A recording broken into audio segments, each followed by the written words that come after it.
ಈ ಕಾರ್ಯಕ್ರಮದ ಪ್ರಾಯೋಜಕರು ನಿಮ್ಮ ಆರೋಗ್ಯದ ಬಗ್ಗೆ ಕಾಳಜಿ ಹೊಂದಿರುವ ಅತ್ಯುತ್ತಮ ಗುಣಮಟ್ಟದ ಮಸಾಲೆಗಳು SK Hind food products.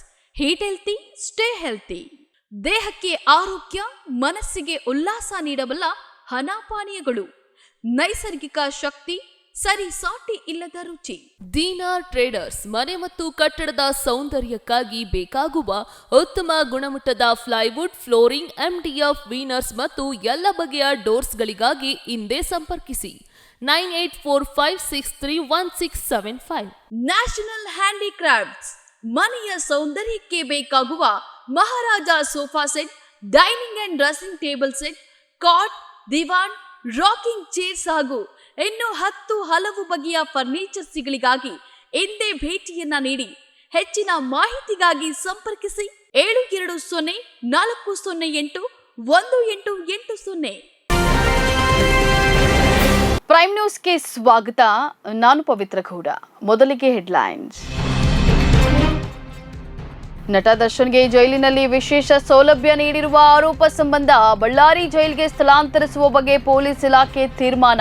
CM Siddaramaiah ಸ್ಪಷ್ಟನೆ. ಪ್ರಿಯಾಂಕ್ ಖರ್ಗೆ ಅಧಿಕಾರ ದುರುಪಯೋಗ ಪಡಿಸಿಕೊಂಡಿದ್ದಾರೆ, ಸಚಿವ ಸಂಪುಟದಿಂದ ವಜಾ ಮಾಡಿ ಪ್ರತಿಪಕ್ಷ ನಾಯಕ ಛಲವಾದಿ ನಾರಾಯಣಸ್ವಾಮಿ ಹೇಳಿಕೆ.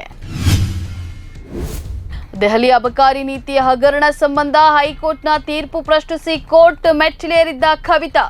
ಬಿಆರ್ಎಸ್ ನಾಯಕಿ ಕವಿತಾಗೆ ಸುಪ್ರೀಂ ಕೋರ್ಟ್ ಜಾಮೀನು. ಹಿಂದೂ ಅನ್ನೋದಕ್ಕೆ ಸಾಕ್ಷಿ ತೋರಿಸಿ ಮಧುರೈ ಮೀನಾಕ್ಷಿ ದೇಗುಲದಲ್ಲಿ ನಟಿ ನಮಿತಾಗೆ ಅವಮಾನ. ಹಿಂದೂ ಗುರುತನ್ನ ಸಾಬೀತುಪಡಿಸುವಂತೆ ನಟಿ ನಮಿತಾಗೆ ಸೂಚನೆ. ತಮ್ಮ ಧರ್ಮವನ್ನ ಅನುಸರಿಸುವ ಅವಕಾಶವು ಎಲ್ಲ ಧರ್ಮದವರಿಗೂ ಇದೆ. ಭಾರತದಲ್ಲಿ ವಾಸಿಸಬೇಕಾದರೆ ರಾಮಕೃಷ್ಣರಿಗೆ ಜೈ ಅನ್ಬೇಕು. ಹೊಸ ವಿವಾದ ಸೃಷ್ಟಿ ಮಾಡಿದ ಮೋಹನ್ ಯಾದವ್. ಕೊಲೆ ಆರೋಪದಲ್ಲಿ ಜೈಲು ಸೇರಿರುವ ನಟ ದರ್ಶನ್ ಅವರನ್ನ ಬಳ್ಳಾರಿ ಜೈಲಿಗೆ ಸ್ಥಳಾಂತರಿಸುವ ಬಗ್ಗೆ ಪೊಲೀಸ್ ಇಲಾಖೆ ತೀರ್ಮಾನವನ್ನ ಕೈಗೊಳ್ಳಲಿದೆ ಎಂದು ಮುಖ್ಯಮಂತ್ರಿ ಸಿದ್ದರಾಮಯ್ಯ ತಿಳಿಸಿದ್ದಾರೆ. ಅವರು ಇಂದು ಬೆಂಗಳೂರಿನಲ್ಲಿ ಮಾಧ್ಯಮದವರೊಂದಿಗೆ ಮಾತನಾಡಿ, ಕೊಲೆ ಆರೋಪದಲ್ಲಿ ಜೈಲು ಸೇರಿರುವ ನಟ ದರ್ಶನ್ಗೆ ಜೈಲಿನಲ್ಲಿ ವಿಶೇಷ ಸೌಲಭ್ಯ ನೀಡಿರುವ ಆರೋಪಕ್ಕೆ ಸಂಬಂಧಿಸಿದಂತೆ ಈಗಾಗಲೇ 9 ಜನರನ್ನ ಅಮಾನತು ಮಾಡಲಾಗಿದೆ.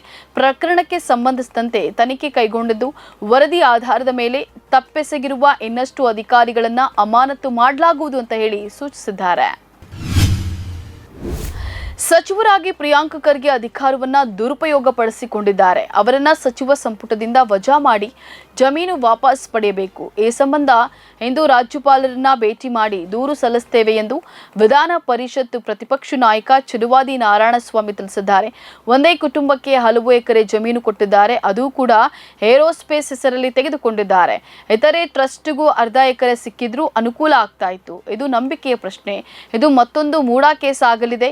ಆ ಜಾಗ ಬೇಕು ಅಂತ ಅನೇಕರು ಅರ್ಜಿಯನ್ನ ಸಲ್ಲಿಸಿದ್ದಾರೆ. ಖರ್ಗೆ ಕುಟುಂಬ ಒಂದೇ ಪರಿಶಿಷ್ಟ ಜಾತಿ, ಪರಿಶಿಷ್ಟ ಪಂಗಡ ಕುಟುಂಬವಲ್ಲ.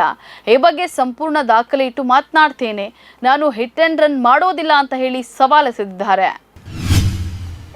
ದೆಹಲಿ ಅಬಕಾರಿ ನೀತಿ ಹಗರಣಕ್ಕೆ ಸಂಬಂಧಿಸಿದ ಭ್ರಷ್ಟಾಚಾರ ಮತ್ತು ಹಣ ಅಕ್ರಮ ವರ್ಗಾವಣೆ ಪ್ರಕರಣಗಳಲ್ಲಿ ಬಿಆರ್ಎಸ್ ನಾಯಕಿ ಕೆ ಕವಿತಾ ಅವರಿಗೆ ಸುಪ್ರೀಂ ಕೋರ್ಟ್ ಇಂದು ಜಾಮೀನು ಮಂಜೂರು ಮಾಡಿದೆ. ತಮಗೆ ಜಾಮೀನು ನಿರಾಕರಿಸಿದ ದೆಹಲಿ ಹೈಕೋರ್ಟ್ನ ತೀರ್ಪನ್ನ ಪ್ರಶ್ನಿಸಿ ಕವಿತಾ ಸುಪ್ರೀಂ ಕೋರ್ಟ್ ಮೆಟ್ಟಿಲೇರಿದ್ರು. ಬಳಿಕ ನ್ಯಾಯಾಲಯವು ಅವರು ಕೋರಿರುವ ಜಾಮೀನು ಅರ್ಜಿಗೆ ಪ್ರತಿಕ್ರಿಯಿಸುವಂತೆ ಕೇಂದ್ರೀಯ ತನಿಖಾ ದಳ ಮತ್ತು ಜಾರಿ ನಿರ್ದೇಶನಾಲಯಗಳಿಗೆ ನೋಟಿಸ್ ಅನ್ನು ನೀಡಿತು. ದೆಹಲಿ ಅಬಕಾರಿ ನೀತಿ ಹಗರಣಕ್ಕೆ ಸಂಬಂಧಿಸಿದ ಪ್ರಕರಣಗಳಲ್ಲಿ ಮುಖ್ಯಮಂತ್ರಿ ಅರವಿಂದ್ ಕೇಜ್ರಿವಾಲ್ ಅವರಿಗೆ ಸುಪ್ರೀಂ ಕೋರ್ಟ್ ಮಧ್ಯಂತರ ಜಾಮೀನನ್ನ ನೀಡಿತ್ತು. ಅದೇ ರೀತಿ ಎಎಪಿ ನಾಯಕ ಮನೀಶ್ ಸಿಸೋಡಿಯಾ ಅವರಿಗೂ ಜಾಮೀನನ್ನ ನೀಡಿದೆ.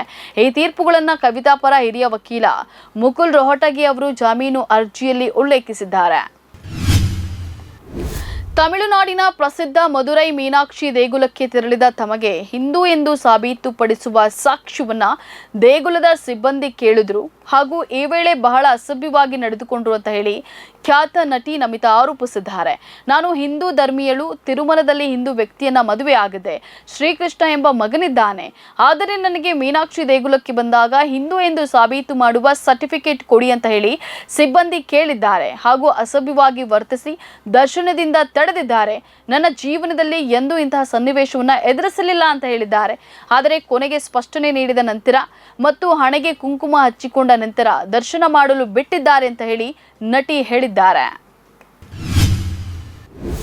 ಭಾರತದಲ್ಲಿ ವಾಸಿಸಲು ಬಯಸುವ ಎಲ್ಲರೂ ಹಿಂದೂ ದೇವರಾದ ರಾಮ ಮತ್ತು ಕೃಷ್ಣನಿಗೆ ಜೈ ಅನ್ಬೇಕು ಎಂದು ಹೇಳುವ ಮೂಲಕ ಮಧ್ಯಪ್ರದೇಶ ಮುಖ್ಯಮಂತ್ರಿ ಮೋಹನ್ ಯಾದವ್ ಹೊಸ ವಿವಾದವನ್ನ ಸೃಷ್ಟಿಸಿದ್ದಾರೆ.